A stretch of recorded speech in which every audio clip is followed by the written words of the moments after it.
आसानी से देख पा रहा था। मेहरा, वर्मा, रॉबिन, बलविंदर और भी कुछ लोग वहां थे। उसने मन ही मन सोचा, अच्छा तो ये चक्रव्यूह के सारे महारथी आज एक साथ यहाँ इकट्ठे हुए हैं। अरे ये कौन है? अचानक उसकी नजर एक अनजान आदमी पर पड़ी। उसके चेहरे पर एक अजीब सी चमक थी, जैसे बहुत लंबी प्रैक्टिस के बाद किसी फाइटर के चेहरे पर आती है। फिर भी उसका ऑरा कुछ अलग था। वो सबके बीचों बीच एक खास कुर्सी पर किसी राजा की तरह बैठा था। अर्जुन को बड़े ध्यान से देखते हुए वो धीमे से मुस्कुरा रहा था। तभी मेहरा आगे बढ़ा और अर्जुन के कंधे पर हाथ रखकर उससे बोला, प्राण, इससे मिलो। यही है वो अर्जुन प्रताप सिंह जिसने 2 साल से मेरी नाक में दम कर कर रखा है। मेरा हर काम बिगाड़ा है, फिर भी मैं इसकी बहादुरी की बहुत इज्जत करता हूँ। अर्जुन ने एक बार फिर उसकी तरफ देखा। अच्छा तो यही है जेडेक्स का हेड, मशहूर फाइटर और किलर प्राण। लेकिन ये तो बाद में आने वाला था। खैर, जल्दी आकर इसने मेरा ही काम आसान कर दिया है। प्राण ने अर्जुन से कहा, बहुत तारीफ सुनी है मैंने तुम्हारी। हालांकि तुमने मेरे कई आदमियों को मारा है, फिर भी मैं तुम्हारी कद्र करता हूँ। और खास तौर पर तुमसे मिलने के लिए 15 साल बाद इंडिया आया हूँ, वरना मैंने तो यहाँ आना छोड़ दिया है। उसकी आवाज धीमी और गंभीर थी। अर्जुन ने कोई जवाब नहीं दिया, बस बिना डरे प्राण की आंखों में आंखें डालकर उसे घूरता रहा। प्राण फिर बोला, क्या तुम्हें मुझसे मिलकर अच्छा नहीं लगा? देखो अर्जुन, अगर मैं चाहता तो तुम आज मेरे सामने इस तरह जिंदा नहीं खड़े होते। जिस वक्त इन दोनों ने तुम्हें पकड़ा था, उसी वक्त तुम्हारा काम तमाम कर देते। लेकिन मैं तुमसे बात करना चाहता था। मेरे पास तुम्हारे लिए एक ऑफर है। ये सुनकर अर्जुन के होठों पर एक तिरछी स्माइल आ गई। मुझे लगता था 2 अच्छे फाइटर्स आमने सामने और बराबरी से मिलते हैं। अगर तुम मुझसे मिलना चाहते तो तुम मुझे ही बुला लेते, मैं वैसे ही आ जाता। ये सब करने की क्या जरूरत थी? प्राण बोला, मुझे तुम्हारी बात अच्छी लगी।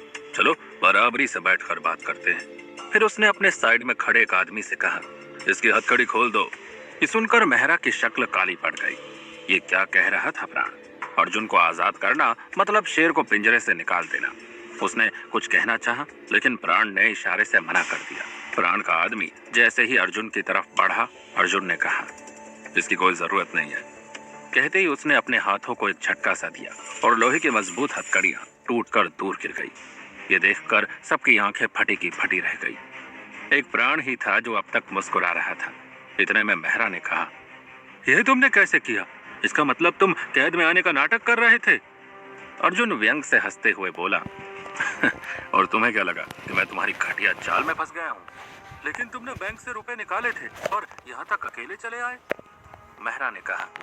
वो अर्जुन पर बराबर नजर बनाए हुए था। उसे ये भी पता था कि अर्जुन बलराज त्यागी से मिलने उसके बंगले पर गया था और इसीलिए उसने बाकी सारे गैंगस्टर्स को यहाँ इकट्ठा कर लिया था। अर्जुन बोला, मेहरा, तुम्हारे जासूस काम तो अच्छा करते हैं, लेकिन उनके पास शायद दिमाग नहीं है। खैर ये बताओ कि इस तरह से मुझे यहाँ बुलाने का मतलब क्या था? मेहरा ने प्राण की तरफ देखा, फिर बोला, अर्जुन, तुम्हें अच्छी तरह से पता है कि शुरुआत से मेरा मकसद क्या रहा है। एक बार फिर बता देता हूँ, मैं दिल्ली का बेताज बादशाह बनना चाहता हूँ। उसके लिए चाहे मुझे कुछ भी करना पड़े, लेकिन सबसे पहले मैं ईशा से अपनी बेइज्जती का बदला लेना चाहता हूँ। अगर तुम मेरे साथ हाथ मिलाने के लिए तैयार हो जाओ तो तुम्हें बख्श दिया जाएगा, वरना तुम देख ही रहे हो कि यहाँ कई भूखे शेर बैठे हैं तुम्हें फाड़ कर खाने के लिए। अर्जुन ने एक एक करके सबकी तरफ देखा। मेहरा ने चुन चुनकर उसके दुश्मनों को इकट्ठा किया था। वो सबके सब खा जाने वाली निगाहों से अर्जुन को देख रहे थे। सिर्फ रॉबिन मल्होत्रा था जिसके चेहरे पर डर के निशान थे। जाहिर था कि मेहरा ने उसे अपने प्लान के बारे में कुछ नहीं बताया था। रॉबिन का उसने सिर्फ इस्तेमाल किया था अर्जुन को फंसाने के लिए, और अब जाकर रॉबिन को उसका मकसद समझ में आया था। अर्जुन कुछ बोलता इससे पहले ही रॉबिन बोल पड़ा, मुझे इस सब से बाहर रखो मेहरा साहब, मैं यहाँ से जा रहा हूँ। ये सुनकर अर्जुन हंस पड़ा। तो मेहरा साहब, आपने इसे बेवकूफ बनाकर रखा है। अरे अकल के अंधे, तुझे पिंजरे में बैठा मेमना बनाकर ही तो इसने मुझे यहाँ तक बुलाया है। और तू ही सोच, अगर मुझे पता है कि तू यहाँ छुपा हुआ है तो और कितने लोगों को पता होगा। अब तू यहाँ से भागकर कहीं नहीं जा सकता।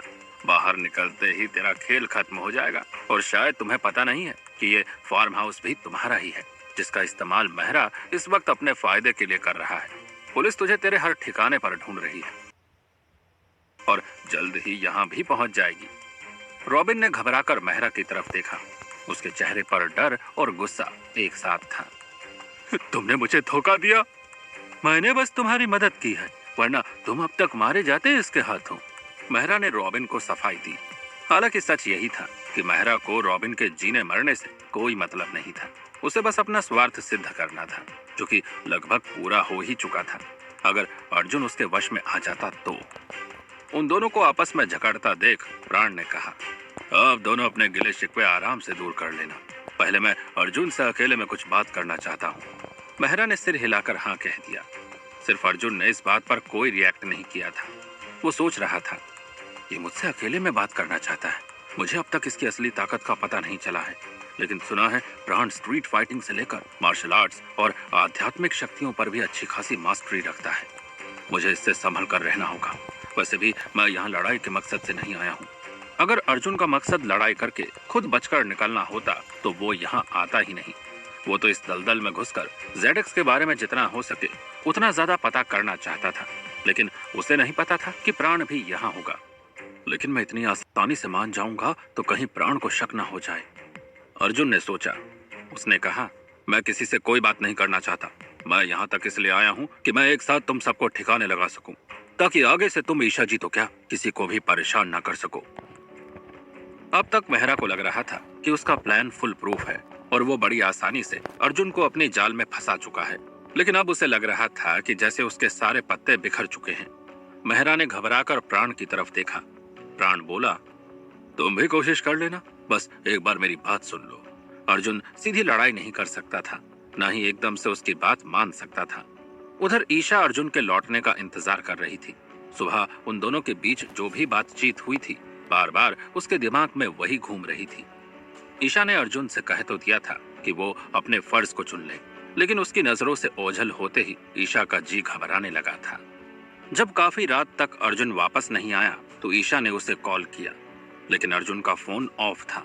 ये देखकर ईशा घबरा गई। अर्जुन का फोन बंद है, कहीं वो सच में हमेशा हमेशा के लिए मुझसे दूर तो नहीं चला गया, लेकिन मुझे बिना बताए। ओह गॉड, अब मैं क्या करूं? मुझे समीर से बात करनी चाहिए, उसे जरूर पता होगा कि अर्जुन कहाँ है।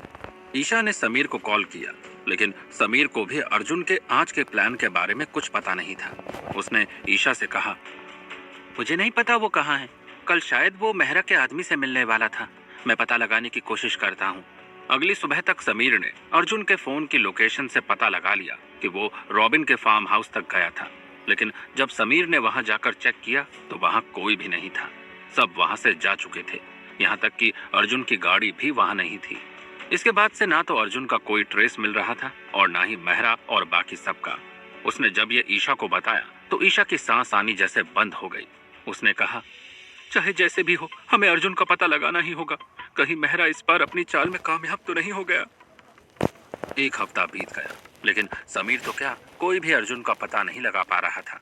सबके सब जैसे गायब हो चुके थे।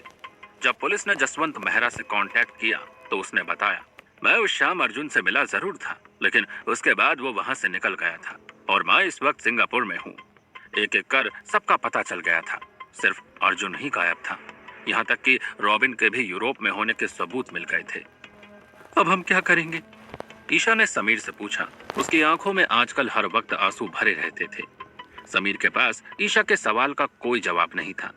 वो भी उतना ही घबराया हुआ था। ऐसा तो पहली बार ही हुआ था जब अर्जुन उसे भी बिना कुछ बताए कहीं गायब हो गया था। अब उसे भी डर लगने लगा था कि किसी ने उसे जानबूझकर ही तो गायब नहीं करवा दिया। एक शाम ईशा अपने कमरे की खिड़की से बाहर देख रही थी। वो हर वक्त अपने बंगले के गेट पर नजर बनाए रखना चाहती थी कि शायद अब अर्जुन उसे आता हुआ दिखाई दे जाए, लेकिन ये सपना उसकी आंखों में ही रह गया था। तभी उसके पापा उसके कमरे में आए। ईशा, देवेंद्र सरीन ने बड़े प्यार से पुकारा। ईशा पलटी और अपने पापा के गले से लगकर फूट फूट कर रोने लगी। अगर कोई और वक्त होता तो ईशा ऐसा कभी नहीं करती, लेकिन इस वक्त उसका खुद पर काबू ही नहीं था। देवेंद्र सरीन कई दिनों से नोटिस कर रहे थे कि ईशा कुछ परेशान है। उन्होंने प्यार से ईशा के सर पर हाथ फिराया। क्या बात है बेटा, किस बात की परेशानी है? मुझे बताओ, मैं उसे दूर करने की कोशिश करूंगा।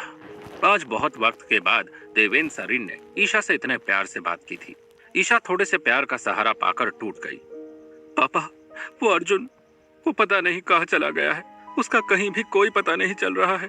पुलिस भी उसे ढूंढ नहीं पा रही है। पापा प्लीज आप उसे ढूंढ दीजिए। आपके तो इतने कॉन्टैक्ट्स हैं, मुझे पता है कि आप उसे ढूंढ सकते हैं। अर्जुन का नाम सुनते ही देवेंद्र सरीन ने ऐसे रिएक्ट किया जैसे उसे किसी बिच्छू ने काट लिया हो। ईशा को खुद से दूर करते हुए वो बोले, तुम पागल हो गई हो क्या ईशा? उस 2 कौड़ी के बॉडीगार्ड के लिए तुम आंसू बहा रही हो। अगर वो भाग गया है तो भाग जाने दो। वो खुद ही यहाँ से जाना चाहता होगा। नौकरी छोड़कर जाने से उसे कॉन्ट्रैक्ट ब्रीच की पेनल्टी देनी पड़ती, इसलिए चुपचाप भाग गया। मैं ऐसे लोगों को अच्छी तरह से जानता हूँ। ये सुनकर ईशा का दर्द गुस्से में बदल गया और वो जोर से चिल्लाई, पापा मैं अर्जुन के खिलाफ एक भी लफ्ज नहीं सुनूंगी। वो कहीं भागा नहीं है, वो किसी बड़ी मुसीबत में है। ईशा का गुस्सा देखकर देवेंद्र सरीन दंग रह गए और 2 गुने जोर से चिल्लाकर बोले, अर्जुन अर्जुन अर्जुन, तुम्हें उसके अलावा और कुछ सोचता क्यों नहीं है? आखिर कौन है वो तुम्हारा जिसके लिए तुम अपने बाप से बदतमीजी कर रही हो? मैं उससे प्यार करती हूँ पापा, और उससे शादी करना चाहती हूँ। आपको उसका पता लगाना ही होगा, वरना मैं अपनी जान दे दूंगी, ईशा ने चीखते हुए कहा। ईशा की चीख से पूरा बंगला गूंज उठा था। देवेंद्र सरीन को भी अपने कानों पर भरोसा करना पड़ा कि ईशा जो कुछ कह रही है वही उन्होंने सुना है। उन्होंने एक गहरी सांस छोड़ी और ईशा की तरफ देखा। वो अपने बिस्तर पर ढेर हो चुकी थी और तकिए में मुंह छिपाकर फूट फूट कर रो रही थी। देवेंद्र सरीन अपनी बेटी की जिद अच्छी तरह जानते थे। देवेंद्र सरीन अपनी बेटी की जिद अच्छी तरह जानते थे। ईशा ने अपने पैरों पर खड़े होने के लिए घर बार और उनकी सारी दौलत को ठुकरा दिया था, तो अब अपने प्यार के लिए वो अपनी जान भी दे सकती थी। अचानक देवेंद्र सरीन के मन में एक प्लान आया और उन्होंने ईशा से कहा, ठीक है मैं अर्जुन का पता लगवा दूंगा, लेकिन मेरी एक शर्त है। शर्त? कैसी शर्त? ईशा ने पूछा। उसने अपने आंसू पोंछ लिए। क्या शर्त थी देवेंद्र सरीन की?